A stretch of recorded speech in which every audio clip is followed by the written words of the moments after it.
My God, I hate drugs. TV host Korina Sanchez, now a mother of twins. Sanchez and husband Mar Rojas welcomed a baby girl and boy. She shared the good news on Instagram, asking followers to suggest names for the twins. The couple told TV network ABS-CBN the babies were born via surrogacy. It is a method of assisted reproductive treatment in which a woman bears a child on behalf of another couple. Korina is now in her 50s, while senatorial aspirant Mar in his 60s. The former senator has a son from a past relationship. The Health Department working to implement the Universal Health Care Act. This means every Filipino may soon be covered by a national health insurance program. The question now is there money to fund the program? And for how long? Our Rex Remitio has the answers. Kain na kayo. Pili na kayo. 56-year-old Jenny Dante prepares breakfast and lunch meals daily in a karinderya in Tondo, Manila. She takes home an average of 500 pesos a day, spending it mostly for her 3 grandchildren. Dante often suffers from headaches because of stress, and sometimes she needs to go to the hospital. Although she has never been confined, she worries about a possible major illness striking her in the future. Siyempre po, naghanap buhay rin po ako, marami rin po akong ginagastusan. Mga apo ko na sa akin eh. Dante can now rely on a source of financial assistance under the new Universal Healthcare Act. The law makes Dante an automatic member of PhilHealth, which handles the National Health Insurance Program. This means the government will pay for her medical expenses whether or not she contributes for PhilHealth. Si Mang Juan na mahirap, kung pupunta po ito sa atin pampublikong pagamutan, ay libre na ang kanyang gastusin. Yung check-up package, yung ililibre natin ang anti-hypertensive, anti-diabetics, and anti-cholesterol medicines. Yung 3 lang muna. Meanwhile, those with regular contributions will have additional benefits. These will be specified in the laws implementing rules and regulations to be crafted within 6 months. Health officials are encouraging Filipinos to contribute to the fund as much as they can. Kailangan natin kasi hindi pwede na walang contribution, lalo na sa may kakayanan, no, na magbayad ng contribution para mabuhay yung pondo ng PhilHealth. Officials say they need to make sure funds are enough to sustain healthcare for all. That's why they're pushing for higher alcohol and tobacco taxes, where proceeds will go to funding universal healthcare. But are these sources enough to sustain the program? PhilHealth Acting Chief Roy Ferrer says funding is enough, at least for the next 8 years. Actuarial na projection natin masusustain for that aside from the GAA, yung budget coming from the DBM, and yung premium collections na galing sa PhilHealth and other sources of funds, definitely masusustain natin ito even in the year 2027. Health Secretary Francisco Duque says the system is a work in progress as they try to hire more health workers to support the program. The likes of Dante now have something to look out for to finance their medical needs. Until then, her faith in God will keep her going. Handa naman po ako dahil kung pagdating mo tanda ka na, siyempre doon ka pupunta eh, di ba? Mayroon ka nang mararamdaman dahil nagkakaedad ka na eh. Rex Remitio, CNN Philippines. Another measure signed into law, the expanded maternity leave for working women. This law extends the paid maternity leave from 60 to 105 days. It also allows working mothers, regardless of civil status, to extend their leave for another 30 days, but without pay. On the other hand, single mothers can have an additional 15-day paid leave. 7 of the 105-day leave benefits may be transferable to fathers. This may be claimed on top of the 7-day leave under the Paternity Leave Act. The current law allows only 60 days paid maternity leave for women for normal delivery and 78 days for cesarean section. Bill author and sponsor Senator Risa Ontiveros says this new law makes the country at par with international standards. She adds this is a victory for women. Mas may panahon si nanay magpahinga pagkatapos mabuntis at mga anak, mas may panahon i-establish yung exclusive breastfeeding. Mas may panahon din si tate at yung buong pamilya mag-bond kay baby. So sa araw na ito talagang walang halong ibang damdamin kundi tuwa. Ngayong araw na ito, win ang kababaihan. Labor Secretary Silvestre Bello says he will speed up the drafting of the implementing rules and regulations of the Expanded Maternity Leave Act. The implementing agency normally has 90 days to draft the IRR, but Bello says he will try to finish it within 45 days. He will also look into making the law retroactive, meaning it can be applied to mothers who gave birth even before the law is implemented. Kasama na yan. A law is always prospective, but it can be retroactive. It is favorable. It will be retroactively applied if it is favorable to women. Kailan po, sir? Paano yung coverage? Alin, lahat ng mga nanganak. Mga nganak, yung mga manganganak. Manganganak pala. Siyempre. Sir, paano po yung manganganak? Paano po yung nanganak na? Siguro a week, a month before? They will be covered. What do you think about our top stories tonight? Send us a message at CNN Philippines. Some netizens have been calling out candidates who posted campaign materials on public vehicles. Meanwhile, transport regulators remind franchise holders that they need to get a permit before placing any political advertisement on public utility vehicles. Our Carolyn Bonkin reports. Tagging Comelec on Twitter, netizen Jason posted this photo of a political advertisement sticker for senatorial candidate Bongo on a bus. Aside from this, Comelec has been receiving other inquiries on campaign ads posted on public and private vehicles, such as this sticker covering half of this pickup truck. Netizen Kulas also asked Comelec if this video in the MRT showing an advertisement for the Malasakit Center featuring senatorial candidate Bongo is allowed.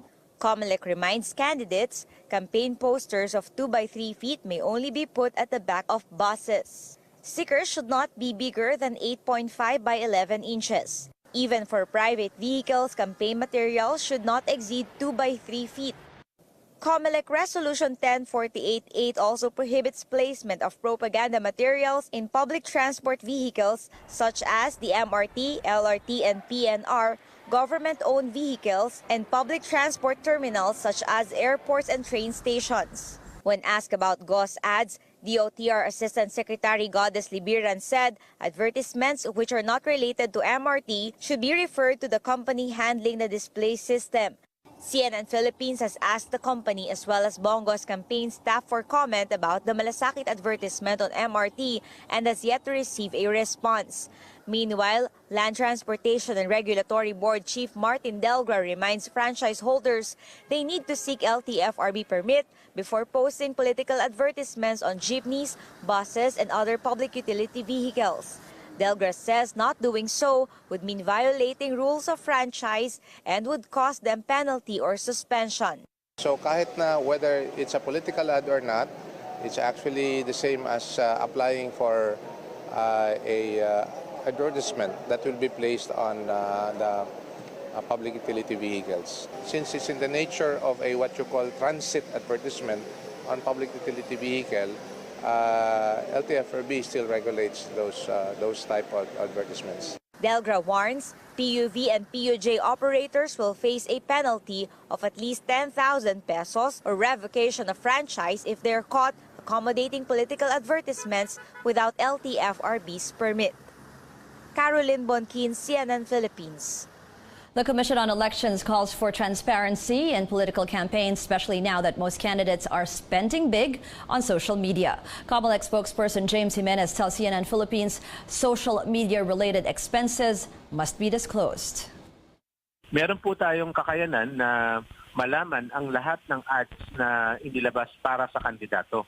So alam natin kung aling mga kandidato ang gumamit halimbawa ng boosted post. Makikita natin yan. At dahil ang boosting ay possible only if you have a page, then malalaman din natin saan nanggaling yung perang pang-boost, kung kaninong account. Kaya po natin i-require yung mga kandidato na magbigay ng kanilang social media pages para alam natin saan tayo magsisimulang tumingin. Pero, gayon pa man, kahit na wala kang nilista sa aming URL, malalaman pa rin po natin kasi nga meron tayong ability to check the ads. Required po sila na mag-submit sa amin ng validated report tungkol sa spending online. Catch the full interview with Jimenez, blogger Tonyo Cruz, and Akbayan Youth's PJ Tanglao on the replays of On the Record. That's on Saturday at 5:30 p.m. and on Sunday at 10 a.m. and 6:30 p.m.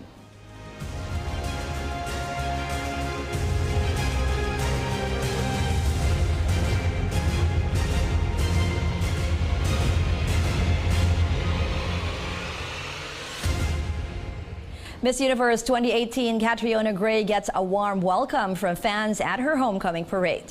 The beauty queen was all smiles in her Sampaguita-inspired Filipiniana pantsuit by designer Mark Tumang. The parade passed through some major roads in Manila, Pasay, all the way to Makati City. Many braved the heat just to get a glimpse at the Filipino pride, and many said it's all worth it, with Catriona packing full energy as she waved to her supporters. It's worth it. May trabaho pa kami pero sumaglit lang kami just to see Catriona. Kung makapaniwala na nakita ko siya, napakaganda niya, at kitang-kita yung buong postura na pagiging matalino niya talaga. She deserves the crown of Miss Universe! Talagang bumili kami ng crown, nagpagawa kami ng sash para lang makita niya, ma-appreciate niya. Nung nakita niya ako, sabi niya, Beshi, ang ganda ng crown mo. As in, parang nakakatuwa. Catriona is scheduled to pay a courtesy call on top government officials, including Vice President Leni Robredo, Senate President Tito Soto, and House Speaker Gloria Macapagal Arroyo. She will also visit and bond with beneficiaries of Young Focus, Love Yourself PH, and Smile Train, in line with her advocacy of helping poor children and people living with the HIV and AIDS. The government moves the closure of the Tandang Sora flyover and intersection on Commonwealth Avenue in Quezon City. MMDA General Manager Jojo Garcia says the flyover will be closed next Saturday, March 2nd, instead of this coming Saturday, February 23rd. Garcia says this will give local officials enough time to disseminate information among residents in the area. The closure and eventual demolition of the flyover will give way for the construction of the Metro Rail Transit Line 7. The Transportation Department says its private partner for the project, San Miguel Corporation, has agreed to the postponement. Starting, I think, this morning pa, ano na yung mga barangay, nag-inform na sa mga residente ron. Ang maganda lang dito, we're giving them until Sunday para sabihan na yung mga illegal vendors yan, obstruction, to remove. Because starting on Monday, I'm instructing Colonel Memel and June Vialo, the head of our task force, to clear all obstructions sa vicinity ng Tandang Sora. The Quezon City government vows to help those who will be affected. The Agriculture Department is not worried about the possible impact of El Nino on crops, but for farmers, it's better to be ready than sorry. Our Tristan Odalo reports on how they are preparing for El Nino's potential impact. Unmindful of the scorching heat of the sun, 73-year-old farmer Ernesto Fajardo checks on his 4-hectare farm in Plaridel, Bulacan, as news of a drought or El Nino reaches him. Malaki. Kasi ang isang hektarya na taniman, pinupuhunan namin ng mga 40,000. Gaya nun sa akin, 4. Kung hindi masusuportahan ito ng tubig, wala yung puhunan ko, walang sweldo.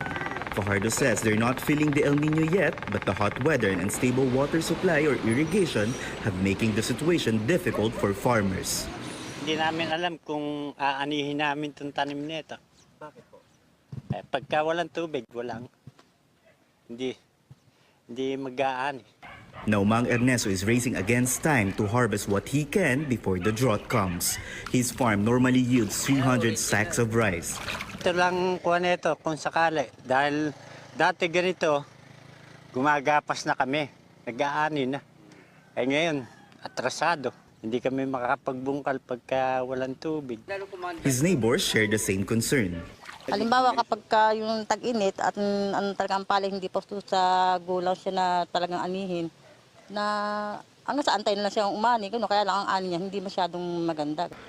Weather Bureau Pag-asa says the full impact of El Nino will hit next month. We're expecting this to become a full-blown El Nino probably by March or April. Oh, so next month already. And that would have a adverse impact on the, basically on the water supply. And that would have a domino effect on the dam operations, power generations, and irrigation, just to name a few. El Nino happens when the country experiences less rainfall than usual.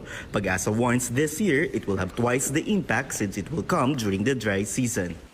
It is coinciding with the incoming summer season in the Philippines, so we are expecting warmer daytime temperatures in some parts of the country as well in the coming months. It's still business as usual for farmers here in Bulacan, but they appeal for government assistance when El Nino makes its presence felt. Tristan Nodalo, CNN Philippines. Agriculture Secretary Manny Piñol says the expected dry period comes at a good time since it will hit just as the harvest season is almost over. The province of Bohol bracing for the impact of reduced rainfall this month due to El Nino. The Provincial Agriculture Office has requested Pag-asa to conduct a cloud seeding operation in May. This is to induce rain and fill up Bohol's dams. The province has 24,000 hectares of rice fields, which are irrigated with water from dams. But about the same area of rice fields rely on rainfall. And political parties trying to drum up support in vote-rich Cebu ahead of the midterm elections. Senatorial candidates of the opposition alliance Ocho Derecho made the rounds in Cebu today. They went door-to-door for their so-called Makinig program, in which they hold conversations with voters. Senatorial bets from the president's party, PDP Laban, will also hold a rally in Cebu province on Sunday.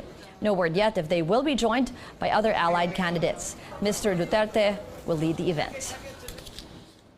The government will stop issuing special work permits for foreigners once the 2019 national budget bill is signed. Senate Labor Committee Chairman Joel Villanueva says there is a provision in the bill which prohibits the Immigration Bureau from issuing special work permits, or SWP, to foreign citizens.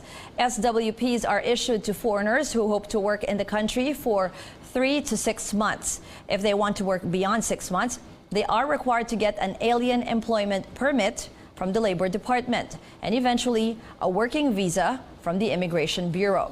Villanueva, however, says it is very easy to get an SPW. He believes the Bureau should not be allowed to issue that permit because it does not have the capacity to vet whether the jobs given to foreigners cannot be performed by a Filipino or if there is no Filipino available to take on the task.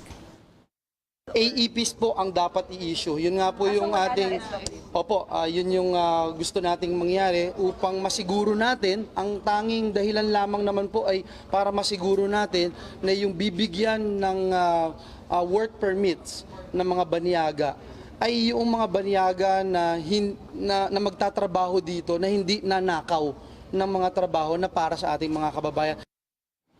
For his part, Labor Secretary Silvestre Bello wants to increase the penalty for companies which hire illegal foreign workers. He explains the 10,000 per employee fine for hiring illegal workers is too measly. Bello believes it should be increased to 10 million pesos per illegal employee.